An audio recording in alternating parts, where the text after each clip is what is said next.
السلام علیکم ورحمۃ اللہ وبرکاتہ۔ نہر کوثر جنت کی ایک عظیم الشان نعمت، اللہ تعالیٰ جل جلالہ کا سب سے عظیم تحفہ۔ اللہ تعالیٰ جل جلالہ نے اپنے محبوب نبی حضرت محمد صلی اللہ علیہ وسلم کو بے شمار نعمتیں عطا فرمائی ہیں جن کا احاطہ کرنا انسانی عقل کے لیے ممکن نہیں۔ ان تمام نعمتوں میں سے ایک بہت ہی خاص اور عظیم نعمت نہر کوثر ہے۔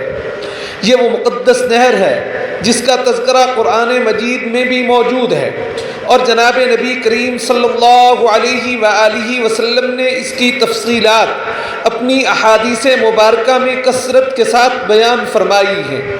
قرآن مجید میں نہر کوثر کا تذکرہ اللہ تعالیٰ جل جلالہ نے اپنے نبی کریم صلی اللہ علیہ وآلہ وسلم کو تسلی دیتے ہوئے سورۃ الکوثر میں ارشاد فرمایا، اِنَّا أَعْطَيْنَاكَ الْكَوْثَرَ فَصَلِّ لِرَبِّكَ وَانْحَرْ إِنَّ شَانِئَكَ هُوَ الْأَبْتَرُ۔ سورۃ الکوثر۔ ترجمہ: اے نبی صلی اللہ علیہ وآلہ وسلم، بے شک ہم نے آپ صلی اللہ علیہ وسلم کو کوثر عطا کی، پس آپ صلی اللہ علیہ وآلہ وسلم اپنے رب کے لیے نماز پڑھیں اور قربانی دیں۔ بے شک آپ صلی اللہ علیہ وآلہ وسلم کا دشمن ہی بے نام و نشان رہے گا۔ یہ نہر نبی کریم صلی اللہ علیہ وآلہ وسلم کے بلند مقام و مرتبہ اور آپ صلی اللہ علیہ وآلہ وسلم کے لیے اللہ تعالیٰ جل جلالہ کی خصوصی عنایت اور محبت کا واضح اظہار ہے۔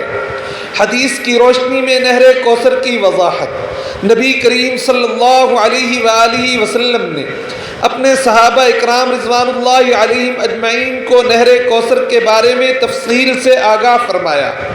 حضرت انس بن مالک رضی اللہ تعالی عنہ سے روایت ہے کہ رسول اللہ صلی اللہ علیہ وآلہ وسلم نے ارشاد فرمایا، جب میں جنت میں گیا تو میں نے ایک نہر دیکھی جس کے کنارے موتیوں کے خیمے کے تھے۔ میں نے جبرائیل علیہ السلام سے پوچھا یہ کیا ہے؟ تو انہوں نے کہا یہ کوثر ہے جو اللہ تعالیٰ جل جلالہ نے آپ کو عطا کیا ہے۔ صحیح بخاری شریف حدیث نمبر 4964۔ مزید برآں نبی کریم صلی اللہ علیہ وآلہ وسلم نے اس کی خوبصورتی اور شان کے بارے میں فرمایا کہ یہ ایک ایسی نہر ہے جس کا پانی دودھ سے زیادہ سفید، شہد سے زیادہ میٹھا اور برف سے زیادہ ٹھنڈا ہے۔ اس کے کنارے موتیوں اور یاقوت سے بنے ہوئے ہیں اور اس کے برتن ستاروں کی مانند چمکتے ہیں۔ صحیح بخاری شریف حدیث نمبر 6588۔ یہ نہر اللہ تعالیٰ جل جلالہ کی طرف سے جناب نبی کریم صلی اللہ علیہ وآلہ وسلم کے لیے ایک خاص انعام ہے جو آپ صلی اللہ علیہ وآلہ وسلم کی امت کے لیے بھی ایک عظیم خوشخبری ہے۔ حوض کوثر قیامت کے دن کی عظیم نعمت، اسی نہر کوثر کا پانی قیامت کے دن حوض کوثر میں منتقل ہوگا، جہاں نبی کریم صلی اللہ علیہ وآلہ وسلم خود اپنی امت کے ایماندار افراد کو اپنے مبارک ہاتھوں سے پانی پلائیں گے۔ جس نے ایک بار اس کا پانی پی لیا اسے پھر کبھی پیاس نہیں لگے گی۔ جناب نبی کریم صلی اللہ علیہ وآلہ وسلم نے ارشاد فرمایا کہ قیامت کے دن میرا حوض کوثر اتنا وسیع ہوگا کہ اس کی مسافت 1 مہینے کے برابر ہوگی۔ اس کا پانی دودھ سے زیادہ سفید ہوگا، اس کی خوشبو مہک سے بھی بہتر ہوگی، اور جو اس سے ایک بار پانی پی لے گا وہ کبھی بھی پیاسا نہیں ہوگا۔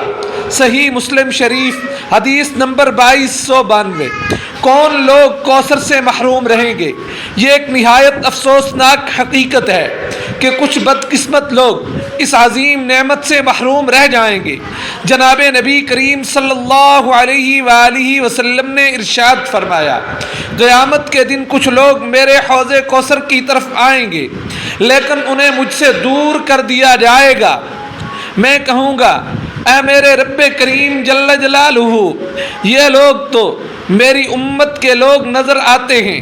تو کہا جائے گا، اے میرے محبوب، محمد مصطفیٰ صلی اللہ علیہ وآلہ وسلم، آپ صلی اللہ علیہ وآلہ وسلم نہیں جانتے کہ انہوں نے آپ صلی اللہ علیہ وآلہ وسلم کے بعد دین میں کیا نئی چیزیں بدعات ایجاد کر لی تھیں۔ صحیح بخاری شریف حدیث نمبر 750۔ یہ حدیث ہمیں خبردار کرتی ہے کہ دین میں خود ساختہ بدعات اختیار کرنے والے اور نبی کریم صلی اللہ علیہ وآلہ وسلم کی تعلیمات سے انحراف کرنے والے لوگ اس بابرکت پانی سے محروم کر دیے جائیں گے۔ نہر کوثر کی نعمت کیسے حاصل کی جائے؟ نہر کوثر کا حصول صرف خواہش سے ممکن نہیں ہے، بلکہ اس کے لیے عملی جد و جہد درکار ہے۔ ہمیں چاہیے کہ ہم جناب نبی کریم صلی اللہ علیہ وآلہ وسلم کی سنت پر سختی سے عمل پیرا ہوں، دین میں کسی قسم کی نئی چیز ہرگز شامل نہ کریں، اور اللہ تعالی جل جلالہ اور اس کے رسول حضرت محمد مصطفیٰ صلی اللہ علیہ وآلہ وسلم کی مکمل اطاعت میں اپنی زندگی کو بسر کریں۔ نہر کوثر کی برکت حاصل کرنے کے لیے چند بنیادی نکات۔ نماز کی پابندی۔ نماز دین کا ستون ہے، اور اللہ تعالی جل جلالہ نے سورۃ الکوثر میں ہی نماز کا ذکر فرمایا ہے، اس لیے نماز کی پابندی انتہائی ضروری ہے۔ نمبر 2، سنت پر عمل۔ جناب نبی کریم صلی اللہ علیہ وآلہ وسلم کی سنت پر عمل کرنا ہوگا، اور دین میں کسی بھی قسم کی بدعات سے مکمل پرہیز کرنا ہوگا۔ اللہ تعالی جل جلالہ کے راستے میں قربانی۔ نمبر 3، اللہ کی رضا کے لیے قربانی دینی ہوگی، جیسا کہ قرآن مجید میں حکم دیا گیا، فَصَلِّ لِرَبِّكَ وَانْحَرْ۔ نمبر 4، بہتر اخلاق۔ اپنے اخلاق کو بہتر بنانا ہوگا، کیونکہ جناب نبی کریم صلی اللہ علیہ وآلہ وسلم نے ارشاد فرمایا کہ قیامت کے دن میرے قریب وہی لوگ ہوں گے جن کے اخلاق سب سے بہترین ہوں گے۔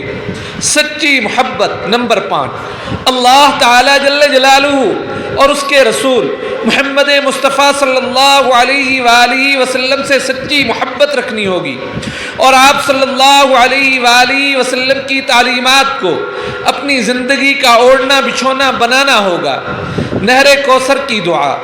آخر میں ہم سب کو اللہ تعالی جل جلالہ سے یہ دعا کرنی چاہیے کہ وہ ہمیں نہر کوثر کی برکت سے نواز دیں، اور قیامت کے دن ہمیں جناب نبی کریم صلی اللہ علیہ وآلہ وسلم کے ہاتھوں سے حوض کوثر کا پانی نصیب ہو۔ اللہم اجعلنا من اہل الکوثر وارزقنا شربتا من حوض نبیک لا نظمأ بعدها ابدا۔ اے اللہ، ہمیں کوثر کے مستحق لوگوں میں شامل فرما، اور ہمیں جناب نبی کریم صلی اللہ علیہ وآلہ وسلم کے حوض کوثر سے ایک ایسا گھونٹ نصیب فرما جس کے بعد ہمیں کبھی بھی پیاس نہ لگے۔ آمین ثم آمین یا رب۔